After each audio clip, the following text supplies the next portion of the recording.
पर विचार करना कि शंकर भगवान की शिवरात्रि साधना की रात्रि होती है। शंकर भगवान की शिवरात्रि एक आराधना की रात्रि होती है।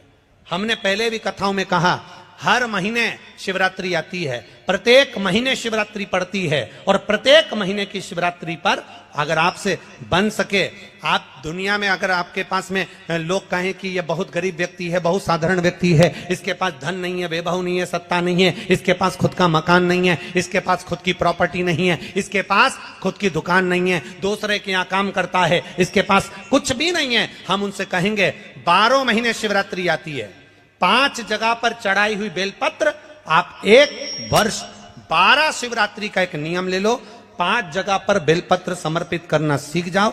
एक बेलपत्र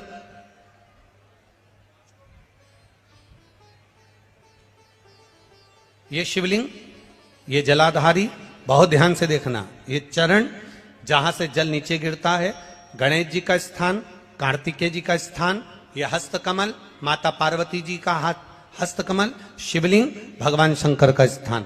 ऊपर से जो एक एक बूंद जल शिवलिंग के ऊपर गिर रहा है, शंकर भगवान की 5 बेटियां जया, विषहरा, शामरीबारी, दौतली, देव।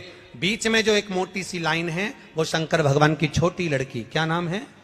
अशोक सुंदरी। ये पूरे शिवलिंग का वर्णन। 5 जगह पर बेलपत्र, 5 स्थान पर बेलपत्र, 12 महीने की शिवरात्रि। आप दूसरे के यहां काम कर रहे हो, नहीं है नौकरी, नहीं है काम, दूसरे के मकान में रह रहे हो, खुद का मकान भी नहीं, खुद का प्लाट भी नहीं, खुद की प्रॉपर्टी भी नहीं, बहुत संघर्ष की जिंदगी जी रहे हो, ठेला धका रहे, लौरी चला रहे, गाड़ी चला रहे, ऑटो चला रहे, अपने लिए करने का प्रयास करना।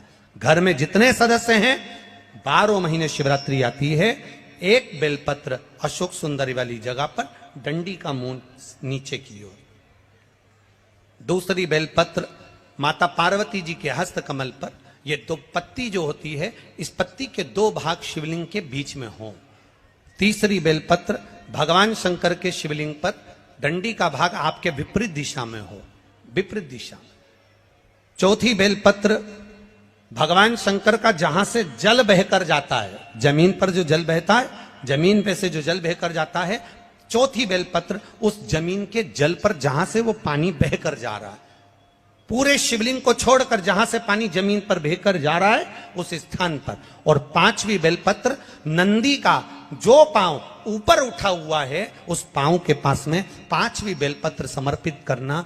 एक शिवरात्रि से लेकर 12 शिवरात्रि जो 1 वर्ष तक कर लेता है, 1 वर्ष अपनी कड़ी मेहनत के साथ में मेहनत पूरी करना। और ये 5 बेलपत्र हर महीने जो शिवरात्रि आती है उस पे समर्पित करना प्रारंभ कर दीजिए और मेहनत करना प्रारंभ कर दीजिए। आपको आपके कर्म का फल मिलेगा। साल भर के अंदर आप अच्छे बनकर बैठ सकते हैं। प्रदोष के समय पर, उससे पहले लक्ष्मी और दरिद्रता फिर भ्रमण पर निकलती है।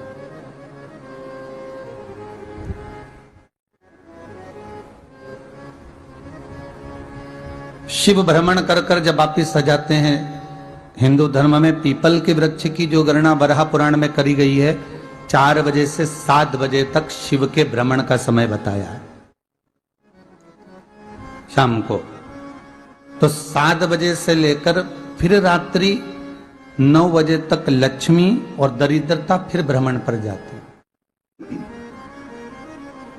इनका एक समय निश्चित है महाराज। भ्रमण कर कर आ जाना। अब इस बीच में जब लक्ष्मी और दरिद्रता दोनों निकल कर जा रही हैं, तो दोनों एक भाव रख कर जाती हैं कि आज हमको कहां प्रवेश करना।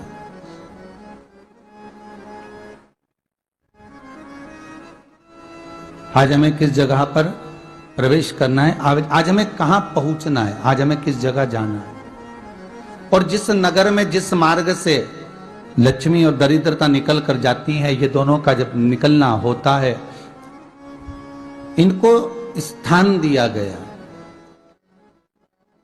जहां पर स्वच्छता हो, घर के दरवाजे पर रंगोली डली हुई हो, द्वार पर जल छीटा गया हो। महाराज, उस द्वार पर लक्ष्मी प्रवेश करती है। तो दरिद्रता भी जाने लगती है अंदर। जब दरिद्रता अंदर जाने लगती है तो लक्ष्मी उसको रोक देती है। पहले मैं देखकर आती हूं कि तेरे लिए स्थान है कि नहीं है, तू यहां रुक।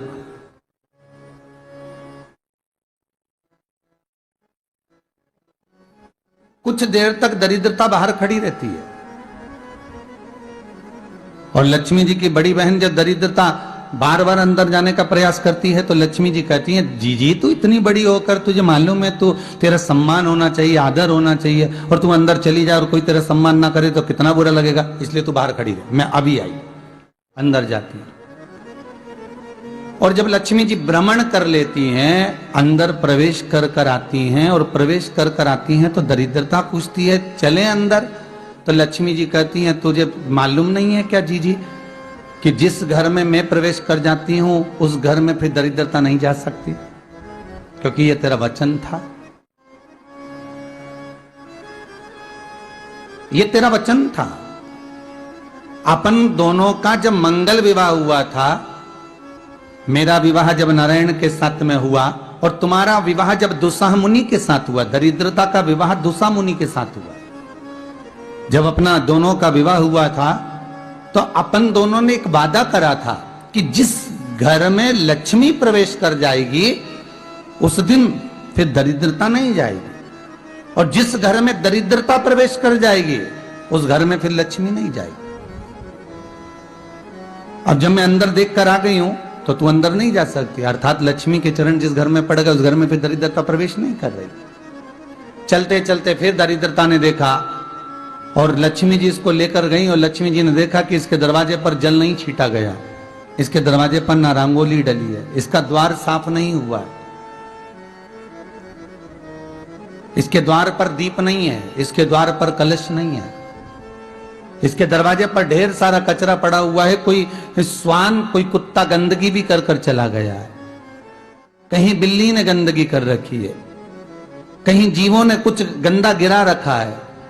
तो फिर लक्ष्मी जी कहती है, जी अब मैं होकर आ गई थी ना, अब तू जा, तू होकर आ।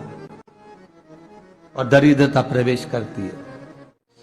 तो अंदर जाकर क्या देखती है दरिद्रता कि इतनी सवेरे से मैं घूमने इनके दरवाजे पर आई और ये तो सब चादर तान के चकाचक गुर्राटा भर भर कर सो रहे हैं। तो दरिद्रता कह देती है, तुम्हारा भाग्य ही बेकार है, तुम्हें क्या करूं, तुम ऐसे ही सोते रहो। और दरिद्रता गुस्से में बाहर निकल कर आती है, लक्ष्मी से कहती है, लक्ष्मी तू इसके घर में जाना ही मत ही। तो दरिद्रता को कहती है, जी तेरी बात नहीं मानूंगी क्या मैं?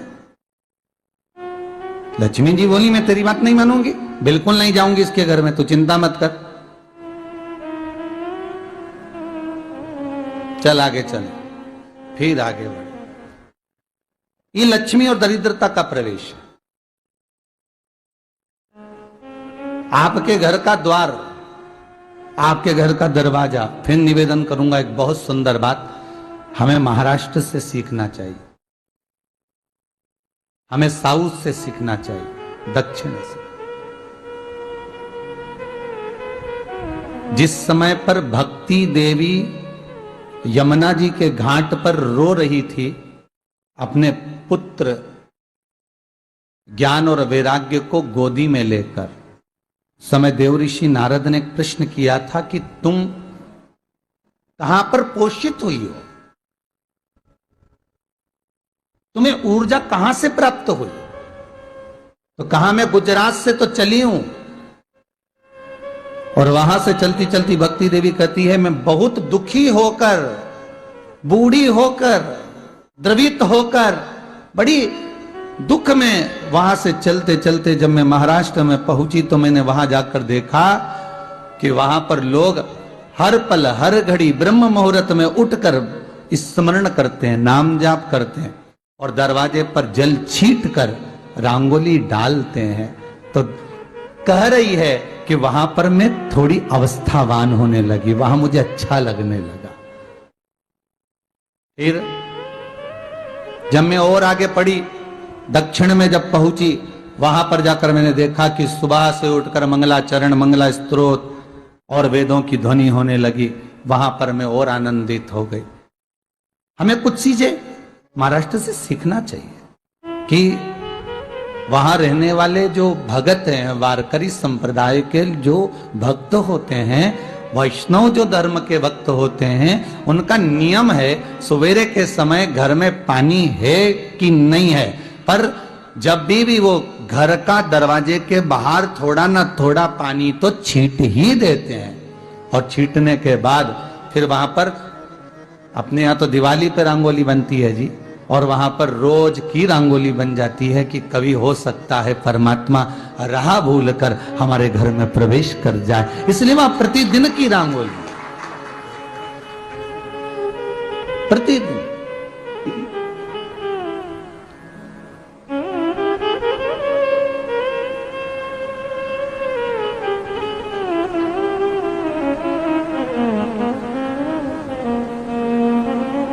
हमें सीखना चाहिए थोड़ा सा। आज के जमाने में तो बहू अपने कमरे की झाड़ू लगा ले, वो ही बहुत बड़ी बात है। हो खड़ी खड़ी बहू ये देखती रहेगी कि नौकरानी सही से झाड़ू लगा रही, वहां से लगा के लाओ, इधर से हेड के ले जाओ, वहां से कचरा सोरो, वहां से पोछा लगाओ। खड़ी रहेगी, उंगली से बताती रहेगी, पर इतना नहीं बनेगा कि सेविका से, नौकरानी से, दासी से कह दे कि तू मम्मी पापा के कमरे की लगा ले, मैं मेरे कमरे की लगा लूंगी, तू जा उधर। थोड़ा दया का भाव अगर होता तो उसके मन में भी आता कि मेरी बड़ी सेठानी तो अपनी जगह पर है, पर छोटी तो सेठानी की भी बड़ी सेठानी है जो मुझ पर करुणा करती रहती है। पर बड़ी तो कहे कि बेटा रहने दे, तू उधर ले जा, जब भाभी के कमरे में देख ले जा, उसके बच्चों का बड़ा फैलारा रहता ना, तू उधर देख ले जा, तो जरा उधर, मां उधर भेज रही है।